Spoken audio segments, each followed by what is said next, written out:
Science fiction has given us many incredible stories about time travelers. But what if these plots have already begun to turn into reality? Of course, we are still far from creating time machines that could transport a person to any era. But work in this direction is already underway. Albert Einstein also stated that time is relative, it can flow at different speeds in different conditions. He also proved that the speed of light, gravity and black holes can directly affect the flow of time, as if bending it. Einstein's discoveries formed the basis for the development of many modern scientists.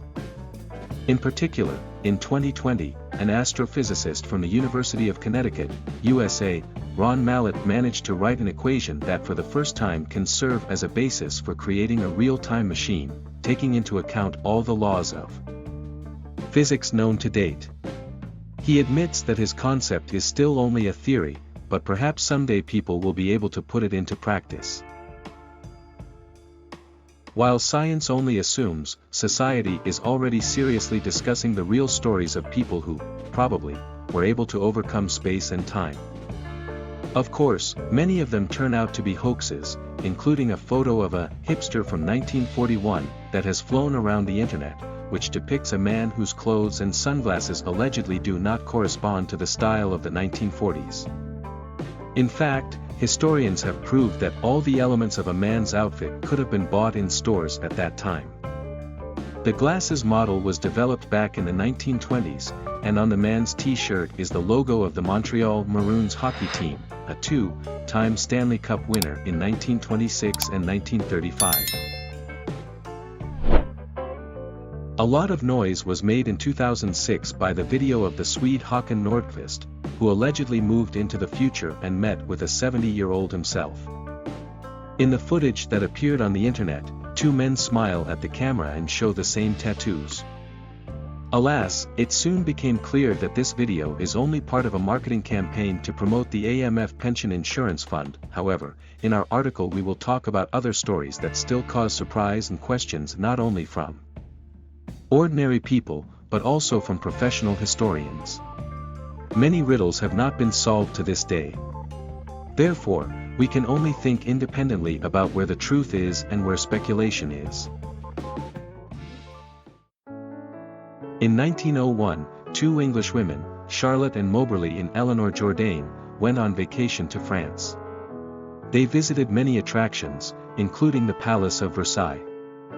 After the main part of the tour was over, the Englishwomen decided to see the Little Trianon, a castle located on the territory of Versailles, which King Louis XVI kindly presented to his wife Marie Antoinette. But on the way to the famous building, the ladies got lost in the forest. They noticed two men, dressed in green jackets and cocked hats, and hurried to them to clarify the way. Charlotte and Eleanor thought that gardeners were in front of them and assumed that their fancy attire was a stylization of the times of Marie Antoinette, so they only admired how accurately the men managed to convey the images of French soldiers of the late 18th century. But as soon as the women reached the Little Trianon, an incredible picture appeared to their eyes.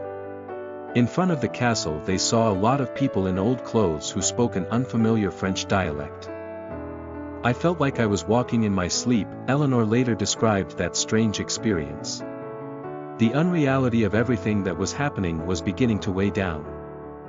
Finally, we came across a path that crossed ours, and a building grew up in front of us, buried in trees and surrounded by columns. There was a man sitting on the steps, dressed all in black, with a soft hat on his head. The vague feeling had reached its climax by that moment, it was reborn, and I began to feel fear. The man slowly turned his face to me, all pockmarked. His expression was angry and arrogant. I hurried past. Then the tourists suddenly saw a beautiful aristocrat on the terrace of the palace, who was making sketches in an album. She was wearing a luxurious long dress and a powdered wig, just like Marie Antoinette.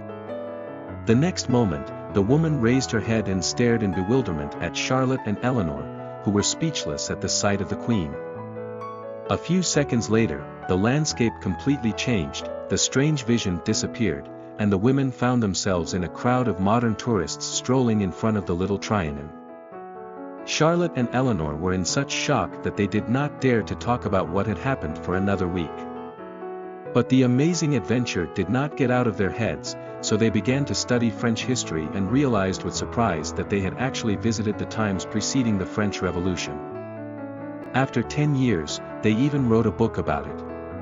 Historians are still arguing whether this mystical journey into the past took place or it was just a strange fantasy of English women who decided to become famous.